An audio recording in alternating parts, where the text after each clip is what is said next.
আয়াতে আলাম তারা ইলাল্লাযীনা ইয়াযউমুনা আন্নাহুম আমানু বিমা উনজিলা ইলাইকা ওয়া মা উনজিলা মিন ক্বাবলিকা ইউরিদুনা আন ইয়াত্তাহাকামু ইলা আত-তাগুতি ফাকাদ উমিরু আন ইয়াকফুরু বি ওয়া ইউরিদু আশ-শাইতানু আন ইউদিল্লু লাহুম দালালাম বাঈদা। আল্লাহ রাব্বুল আলামিন বলেন, তুমি কি তাদেরকে দেখোনি যারা দাবি করে যে তোমার প্রতি এবং তোমার পূর্ববর্তী নবীদের প্রতি যা নাযিল করা হয়েছে তাতে তারা বিশ্বাস করে, আবার তারা তাগুতের কাছে বিচার প্রার্থী হতে চায়, অথচ তারা তা প্রত্যাখ্যান করার জন্য তাদেরকে নির্দেশ দেওয়া হয়েছে।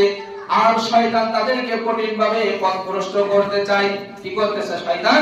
তাদেরকে পথভ্রষ্ট করতে। অর্থাৎ আল্লাহ বলতে চাইতেছে যে তুমি কি দেখোনি যারা আমার কিতাবের উপরে বিশ্বাস করেছে, রাসূলকে বিশ্বাস করেছে, তারা সব কিছু মানতে চায়, কিন্তু যে সময় বিচার ফয়সালার সময় আসে, কোন সময়?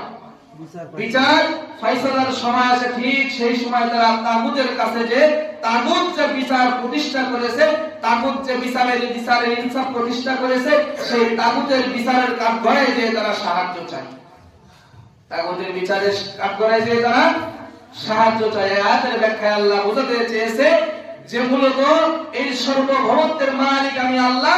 আমি আল্লাহর কোরআন দিয়ে যদি, আমি আল্লাহর ইনসাফ দিয়ে যদি এই জমিনে বিচার প্রতিষ্ঠিত হয়, তোমরা পরিপূর্ণ ইসলামের ভিতরে ইনসাফ প্রতিষ্ঠা করতে পারবে।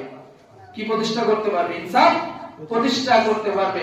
আর যদি তোমরা আমার এই বিধানকে বাদ দিয়ে মানব রচিত যে বিধান আছে, মানব রচিত যে বিচার বিধান আছে, এই বিচার যদি তোমরা মানো, অবশ্যই তোমরা তাগুত, তোমরা অবশ্যই তাগুত তাগুত তাগুত